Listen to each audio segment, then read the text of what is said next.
Professeur Didier Raoult, dans la situation actuelle, comment se passent vos relations avec les différentes institutions et collectivités qui interviennent sur le sujet de la lutte contre le coronavirus? D'abord, je veux remercier tous les gens qui m'envoient des mails de soutien. Puis je ne peux pas leur répondre à tous. Je suis très touché que vous fassiez ça, mais je suis débordé de mails de soutien. Merci, mais bien sûr, je n'ai pas le temps de vous répondre et de faire tout ça. Deuxièmement, ici, on a vraiment beaucoup d'aide de notre institution, l'assistance publique, en particulier avec M. Pazelli, l'ARS, avec M. Lemester, qui nous aident, qui nous soutiennent avec des difficultés que parfois ils ont à organiser des choses que nous faisons ici qui ne correspondent pas nécessairement aux lignes directrices qui sont faites. Et puis, bien entendu, je suis en contact avec le ministère et avec le président de la République pour leur dire ce que je pense. Après, le processus de décision de la politique, c'est le leur, mais moi, je reste en contact avec eux directement parce que le conseil ne correspond pas à ce que je pense être un devoir de conseil stratégique. Et puis, bien entendu, encore une fois, les communautés, les communautés territoriales sont me soutiennent beaucoup. Et donc, je remercie tout le monde. Je n'ai pas beaucoup de temps. Je ne prenais pas ça pour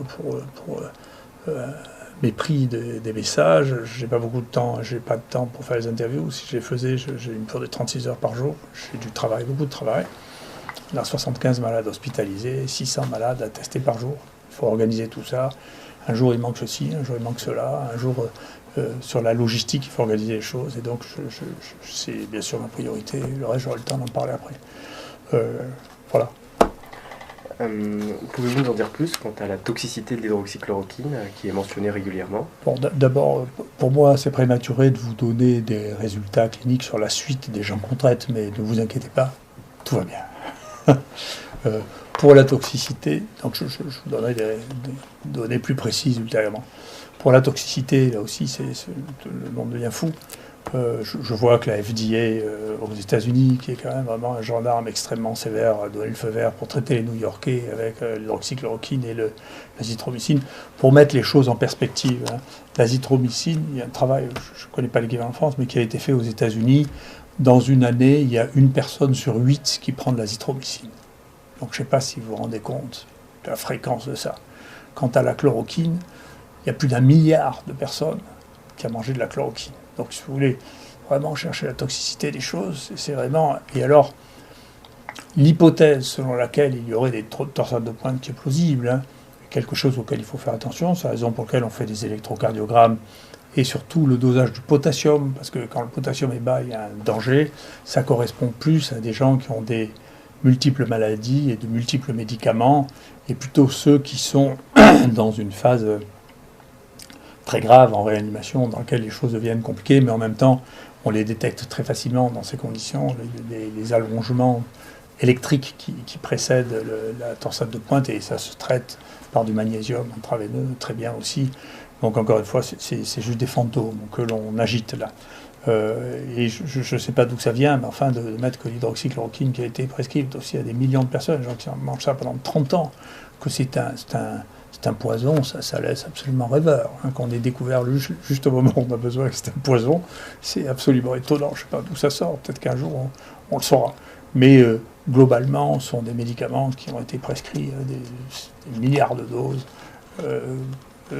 L'azithromycine, c'est le traitement le plus utilisé au monde dans le traitement des infections respiratoires. Parce que là, on tombe des nues quand les gens découvrent que c'est un danger extrême. Quoi.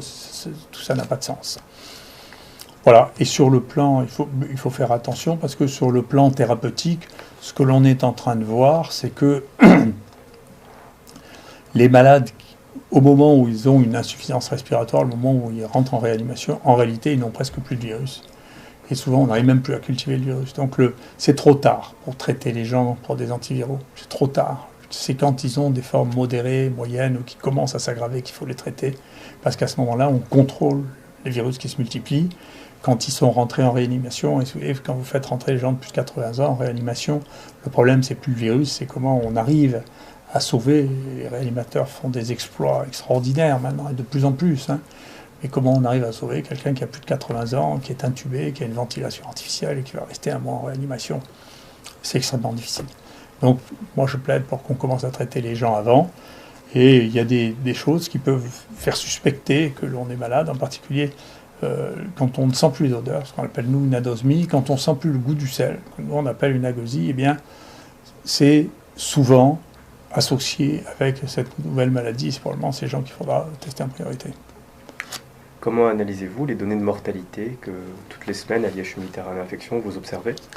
Nous, on surveille la mortalité réelle de ce qui se passe dans notre échantillon à nous. Donc vous voyez, ça c'est le nombre de morts qu'on a par semaine dans l'IHU. Là, vous avez ça sur 3 ans.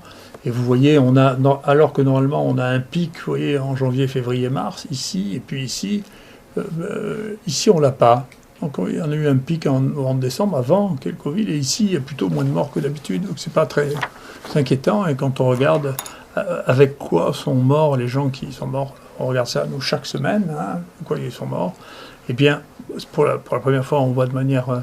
On a 2 personnes qui avaient un coronavirus qui sont morts, mais il y en avait un coronavirus chinois, mais il y en avait 2 qui sont morts avec un coronavirus NL63, personne ne parle. Pour l'instant, on a eu autant de morts avec les autres coronavirus que celui-là. Il y a eu 2 morts de grippe, et il y a eu un mort avec un métapneumovirus. Et donc, si on regarde les 4 derniers mois de cette année, par rapport aux 4 derniers mois de l'année dernière, pour regarder les infections respiratoires d'origine virale, pour l'instant, il y en a moins cette année, à peu près 2 fois moins que ce qu'il y en avait l'année dernière. Donc peut-être que l'avenir est imprévisible. On verra bien, peut-être parce qu'il y a beaucoup moins de grippe et beaucoup de virus respiratoires syncytiaux qui ont circulé. Donc on verra bien ce qui va se passer, ce que diront les données pratiques. Mais pour l'instant, les quelques morts qu'on a sont des sujets très âgés, comme chez tous les gens qui ont vraiment décrit la mortalité. Et la mortalité par infection virale respiratoire n'est pas significativement plus élevée. Voilà, et nous, dans nos propres données, il y a eu 1300 cas qui ont été diagnostiqués, et il y a eu 5 décès, un de 78 ans et 4 qui avaient plus de 85 ans, ce qui fait que pour l'instant, on est à 0,4 pour 100 de mortalité, ce qui est dans le domaine des infections virales respiratoires. Donc, c'est une leçon de ça, c'est une maladie qui se répand. La mortalité touche la même tranche de mortalité que les autres infections virales respiratoires. Il vaut mieux traiter les gens un peu plus tôt parce que les sujets âgés qui rentrent avec des insuffisances respiratoires sont très difficiles à rattraper. Et pour ce que l'on commence à voir, ils ont peu ou pratiquement plus de virus au moment où ils arrivent à ce stade-là. C'est entièrement la réaction d'inflammation, de lutte contre le virus. Il y a des lésions et il y a une difficulté à rattraper ça. Merci beaucoup. Merci.